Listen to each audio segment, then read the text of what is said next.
Everyone, welcome to शंभुधि। आज का topic है जनरल एडेप्टेशन सिंड्रोम। ये बहुत ही सिंपल टॉपिक है बट बहुत ही इंपॉर्टेंट है, स्पेशली जिन लोगों ने आने वाला सीयूईटी यूजी का प्रिपरेशन ले रहे हो। उसमें तो ये सिलेबस के अंदर है एंड ये टॉपिक से क्वेश्चन आने ही वाला है। इसके अलावा भी नेट सेट यूजी पीजी 11-12 के लिए बहुत ही इंपॉर्टेंट है। ये हेल्थ साइकोलॉजी का पार्ट है। चलिए आगे बढ़ते हैं, पर उसके पहले लाइक शेयर सब्सक्राइब करके साथ में रहना एंड तक। तो देखिए, जो जनरल एडेप्टेशन सिंड्रोम ये जो मॉडल है, इसको शॉर्ट फॉर्म में हम बुलाते हैं गैस बता, मतलब GAS। G for general, A for adaptation, S for syndrome. तो चलिए देखते हैं, जो हांस सेली है, इन्होंने ये मॉडल को डेवलप किया है।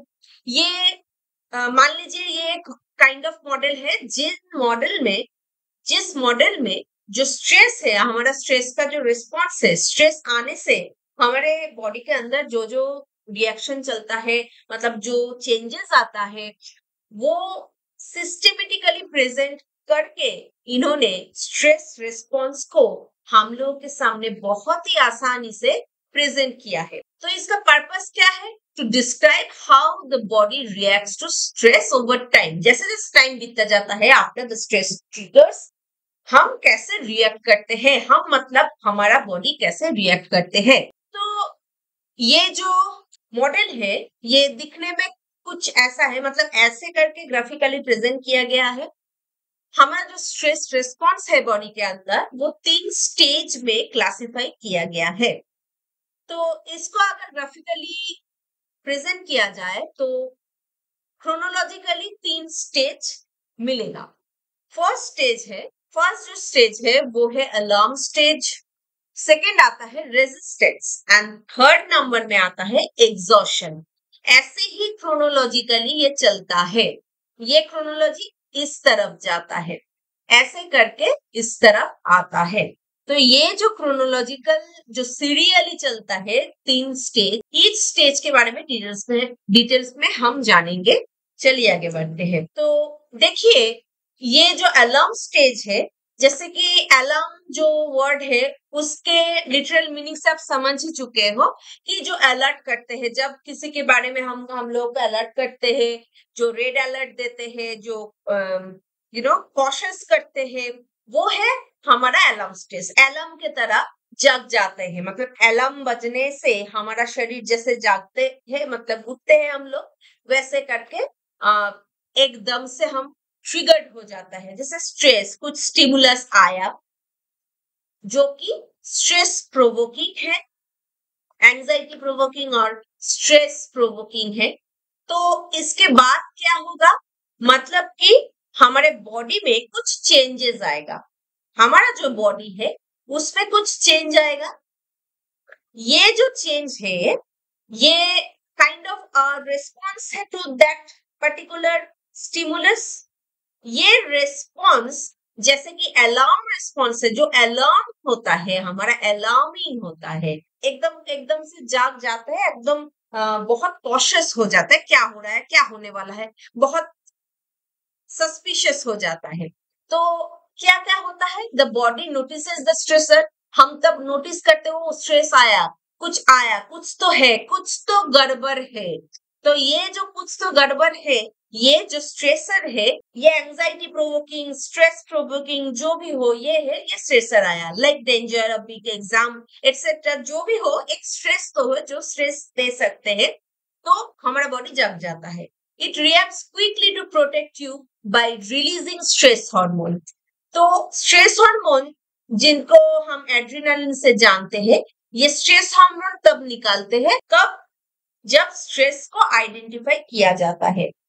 जब एड्रेनालिन सीक्रेट होता है, उसका मतलब है स्ट्रेस के लिए जो आने वाला जो कॉन्सिक्वेंस है स्ट्रेस का, उसके लिए बॉडी हम लोग को प्रिपेयर करने लगता है। वो कैसे, कुछ चेंजेस, वो चेंजेस क्या क्या है, हार्ट रेट इंक्रीज हो जाता है, मसल टेंशन बहुत बढ़ जाता है, मतलब कि मसल टेंस हो जाता है, मतलब एकदम जैसे कि गार्डर एक कोई रबर बैंड को हम खींचते हैं जोर से और इलास्टिक बैंड को हम खींचते हैं जोर से, कैसे होता था एकदम से, मतलब बहुत एनर्जी मतलब अगर छोड़ दिया तो बहुत दूर तक जाके गिरेगा, तो वैसे टेंशन आ जाता है ना वो इलास्टिक के अंदर, वैसे ही मसल टेंशन आ जाते हैं, मतलब हम रेडी है कुछ करने के लिए, to act, and you feel alert, तो that's why it is alarming. चलिए नेक्स्ट पार्ट क्या है देखते हैं। देखिए नेक्स्ट स्टेज में जाने से पहले हमारा जो एलम स्टेज है इसका एक छोटा सा एक एग्जाम्पल देख लीजिए। देखिए ये जो डॉगी है ये भौंकते हैं, मतलब ये तो डर जाते हैं, ये मतलब रास्ते से जा रहे थे ऑफिस से, शायद लौट रहे थे घर, तो इसके हाथ में तो सुंदर सा कॉफी है या और कोई बेवरेज है, ये पीते पीते जा रहे थे, पर अचानक एक डॉगी आ गया, डॉगी ने मतलब बार्किंग स्टार्ट कर दिया, तो इन्होंने मैंने अचानक स्ट्रेस को रिकॉग्नाइज किया कि अरे डॉगी है, तो इस मतलब अलार्म हो गया, मतलब कॉशियस हो गया, मतलब एकदम से पूरा स्ट्रेस आ गया, ट्रिगर हो गया, कॉफी हाथ से गिर गया, बैग हाथ से गिर गया, तो ये जो स्टेज हुआ ये होता है फर्स्ट स्टेज, अलार्म स्टेज। तो अलार्म स्टेज में जो रेस्पॉन्स और एड्रेनालिन के द्वारा चेंजेस जो आया है, मतलब कि इनका हार्ट रेट बढ़ गया है, इनका हार्ट रेट जब बढ़ता है और दूसरे चेंज भी आ जाता है, इसका मतलब फाइट और फ्लाइट के लिए ये बॉडी प्रिपेयर कर रहा है। इसके बाद ये फाइट करेगा और फ्लाइट करेगा, ये तो इसका खुद का चॉइस है, पर जो भी हो उसके लिए बॉडी तो प्रिपेयर होगा, ठीक है ना। चलिए नेक्स्ट हम देखते हैं रेजिस्टेंस स्टेज। जैसे कि हम जानते हैं कि रेजिस्टेंस का मतलब क्या है, कुछ रेजिस्ट करना, कुछ चीजों को मतलब आने में थोड़ा सा दिक्कत देना, जैसे कि रेजिस्टेंस बैंड हो गया। वो रेजिस्टेंस बैंड कौन सा होता है, जो जिम में काम आता है, जैसे ऐसे बैंड होता है रेजिस्टेंस बैंड, तो ऐसे करके जिम करता है इंसान। तो रेजिस्टेंस कैसे हम लोग का मतलब स्ट्रेंथ ट्रेनिंग हम रेजिस्टेंस बैंड से कैसे करते हैं, जब हम बाइसेप ट्राइसेप का एक्सरसाइज करते हैं तो पैर से इसको दबा के, इस बैंड को दबा के रखते हैं और ऊपर ऊपर तक खींचते हैं इस बैंड को, ताकि जो प्रेशर है वो प्रेशर पर्टिकुलर पोस्चर में, पर्टिकुलर मसल में आए। अगर हम बाइसेप ट्राइसेप कर रहे हैं, वो अगर किसी पर्टिकुलर पोस्चर में हम रेजिस्टेंस बैंड को खींच रहे हैं, तो वो प्रेशर, वो स्ट्रेंथ, वो जो मतलब एक यू नो टेंशन है मसल, वो मसल टेंशन उसी पर्टिकुलर मसल में हो, बाइसेप में हो, तो रेजिस्टेंस का मतलब है कुछ टेंशन देना, मतलब कुछ तो करना है, कुछ इसको टोकना है, ठीक है। तो स्ट्रेस जो है, देखिए स्ट्रेस को टोकने का मतलब स्ट्रेस आया तब कुछ तो करना है, तो वैसे ही या तो लड़ेंगे नहीं तो भागेंगे, तो कुछ तो करना है, जो भी करो करना तो कुछ पड़ेगा। द बॉडी, इसमें द होगा, the body tries to cope with the stress, ये होता है कोपिंग स्ट्रेस। रेजिस्टेंस स्टेज मतलब कि हम कोप करने की कोशिश करते हैं उस, मतलब साइकोलॉजिकल कोप करने की कोशिश करते हैं उस स्ट्रेस के साथ। Cope with the stress, stress hormone stay active, जो कि एड्रेनालिन है, एड्रेनालिन जो निकल चुका है बॉडी में, वो एक्टिवली सीक्रेट करते रहते हैं जब तक ना हम रेजिस्टेंस कर लेते हैं, and the body uses energy to stay alert and focus. हम अगर बॉडी अगर रिलैक्स्ड हो जाए, हम रेजिस्ट नहीं कर पाएंगे, तो वो चेंजेस जो आया उसी चेंजेस को आगे बढ़ते हुए कंटिन्यू करता है ये बॉडी, ठीक है। तो अगर कंटिन्यू करेगा, जैसे कि जिम जाने के पहले हम वार्म अप करते हैं, अगर वार्म अप नहीं करेंगे, बॉडी रिलैक्स रहेगा, तो हम अच्छे से हमका जिम नहीं होगा, हम लोग का मतलब ट्रेनिंग नहीं हो पाएगा, ठीक है ना। तो वैसे ही स्ट्रेस को मुकाबला करने के लिए हमारे बॉडी को भी वार्म अप होना चाहिए, वो वार्म अप स्टेज आ गया, अलार्म स्टेज, रेजिस्टेंस होगा, वो शरीर को वार्म अप स्टेज को टिका के रखने का काम ये रेजिस्टेंस स्टेज में चलता है, ठीक है ना। यू फील इरिटेबल और tired but still able to function.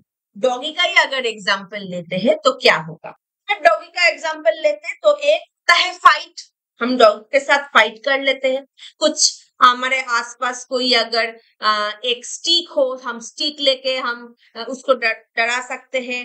कुछ कस पत्थर मतलब हम नहीं ये बता के सजेस्ट करेंगे उसके ऊपर पत्थर फेंको। उस पत्थर दिखा के डरा सकते हैं जब जब आप डिफेंसिव मोड में हो। तो ऐसे करके आप फाइट कर सकते हो, आप अटैक का सामना कर सकते हो। फाइट मतलब अटैक का सामना कर सकते हो। तो और दूसरा क्या हो सकता है? दूसरा जो हो सकता है फाइट। ये तो हो गया फाइट और ये हो गया फ्लाइट।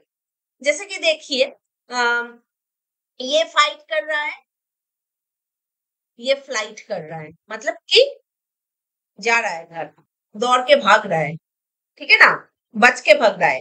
तो दोनों एक्शन में ही एक्शन मतलब एक्टिव होना होना पड़ेगा।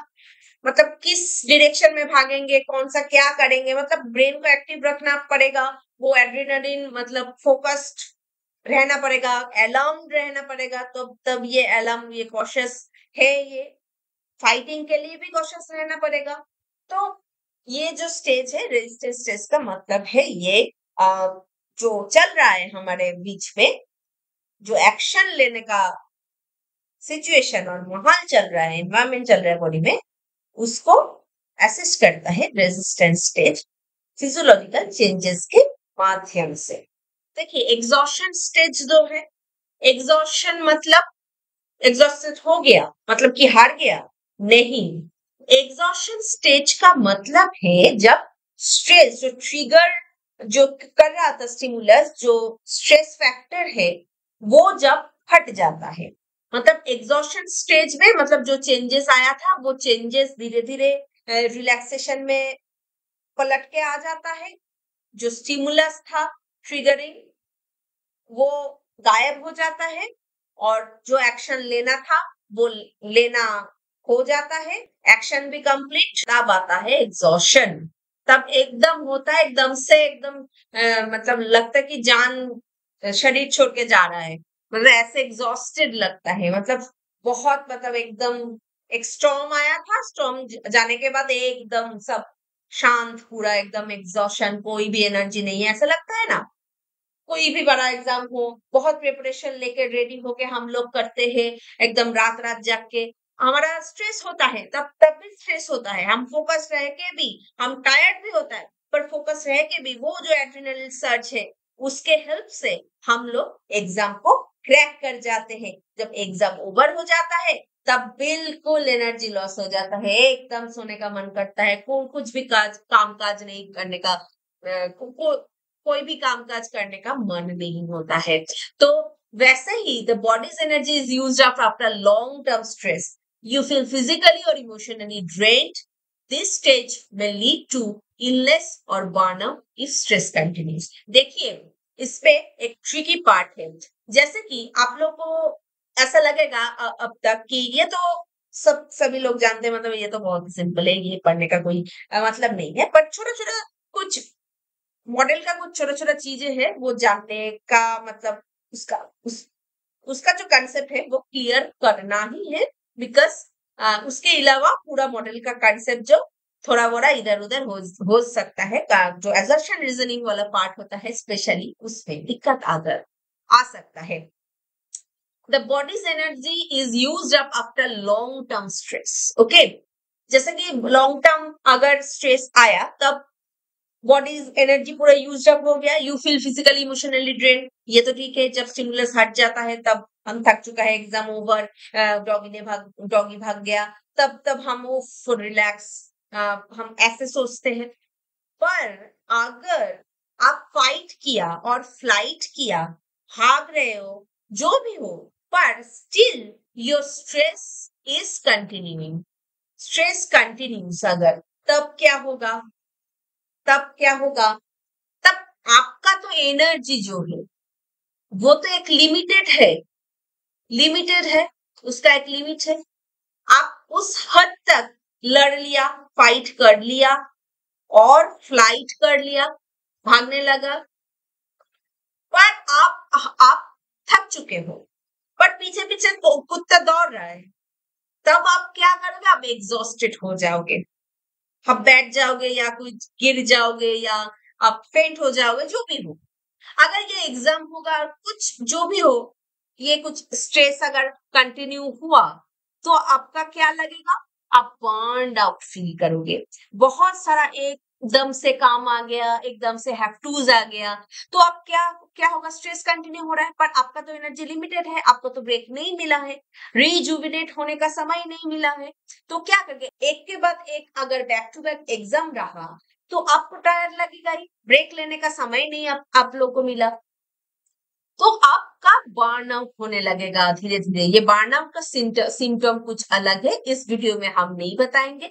तो हम सिर्फ और सिर्फ मॉडल के बारे में इस वीडियो में बताएंगे, ठीक है? अगर हमारा डिटेल कोर्स लेना चाहते हो, लाइव वीडियोस भी मॉक टेस्ट में इसमें इंक्लूडेड है, और सीयूईटी डेट सेट एंड जो 11-12 का एग्जाम है आपके लिए, मतलब कोर्स है, यूजीपीजी सब सब सभी के लिए हमारे पास क्लासेस अवेलेबल है।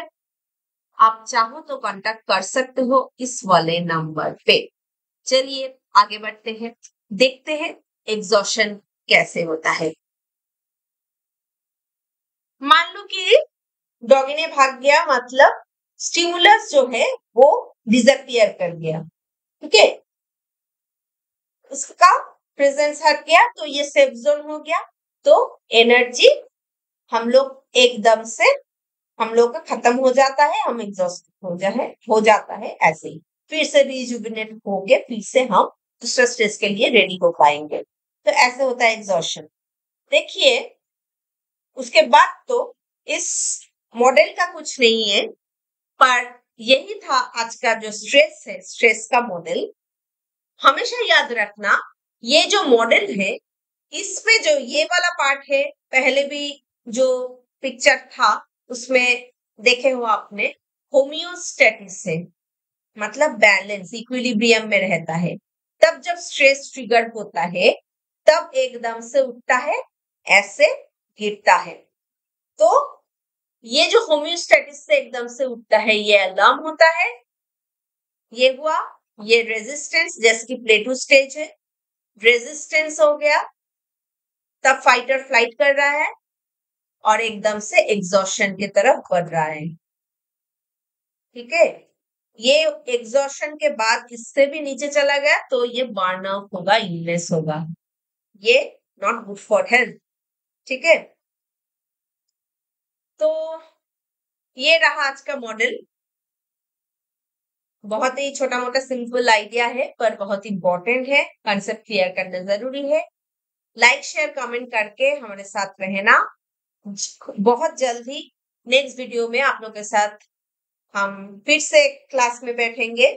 अगर आपको फुल कोर्स चाहिए तो इस नंबर में जरूर कॉल करना। Thank you.